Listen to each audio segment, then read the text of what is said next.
Good morning, children. I hope all of you are fine. Let us pray to God. John 14:26. But the Advocate, the Holy Spirit, whom the Father will send in my name, will teach you everything and remind you of all that I have said to you. Today, you will learn about evolution of computers. Let us recall now what we have learned in the previous class. First, devices, counting machines. The first devices for counting like the abacus and Napier boards were manual calculators. Mechanical machines, analytical engine developed by Charles Babbage. Then you learned generation of computers. The development of the modern electronic computers took place in 5 different phases known as generation of computers. Today you will learn in detail all the 5 generations of computers. Let us see them one by one. First generation computers. First generation computers, also called as vacuum tube age computers. Why? Because they were built with vacuum tubes. Vacuum tubes means sealed empty glass tubes removing the gas from it. They occupied lots of space because of their huge size. They were very expensive, used more electricity and generated a lot of heat. Punch cards were used for input.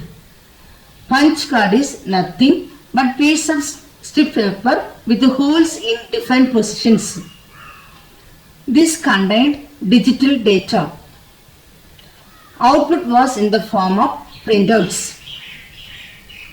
Frequent hardware failure was the main disadvantages of this machine. These are the vacuum tubes that were used in the first generation computers. So, the main thing that you should know in first generation computer is vacuum tube. Now, we will see some examples of first generation computers. EDVAC, Electronic Discrete Variable Automatic Computer. ENIAC, Electronic Numerical Integrator and Computer. UNIVAC, Universal Automatic Computer. IBM 650. Now, let's see second generation computers. Second generation computers were known as transistor age because transistors were used in them. Compared to first generation, these were faster, smaller, cheaper and more energy efficient.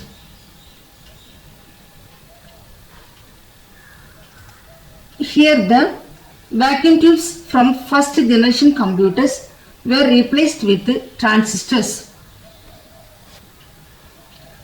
The input and output were same as that of the first generation computers.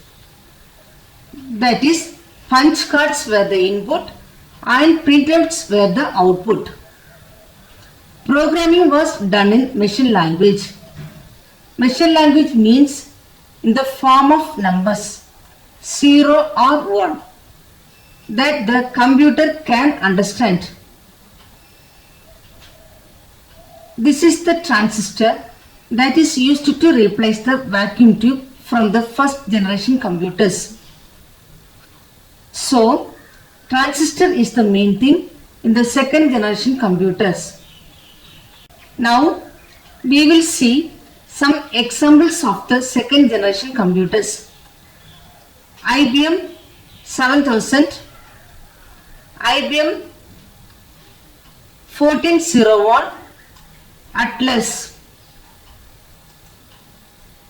Now, let us see third generation computers. Third generation computers are the integrated circuit age computers. These computers supported high level languages. High level languages means which human can understand. Here the integrated circuit board replaced the transistors of second generation computers. Third generation computers were smaller and generated less heat compared to the previous ones. These computers had keyboard and monitor. These are IC boards that replace the transistors of the previous generation.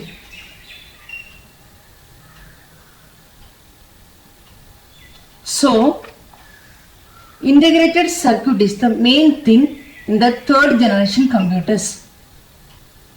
Now, we will see some examples of third generation computers. IBM 1130, Univac 1107, Altair.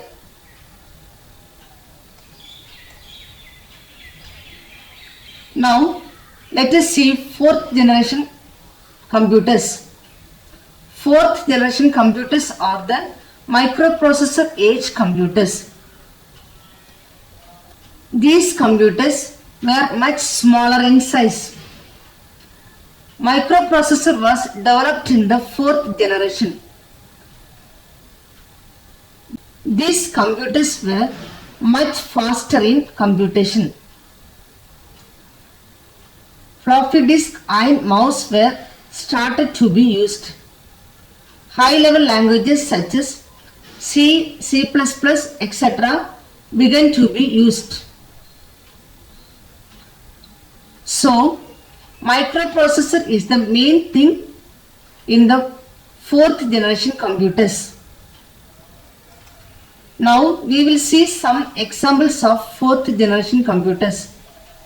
Cray 1 supercomputer, Cray XMP supercomputer.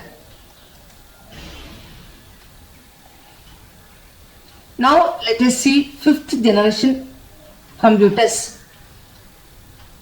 Fifth generation computers are age of connectivity.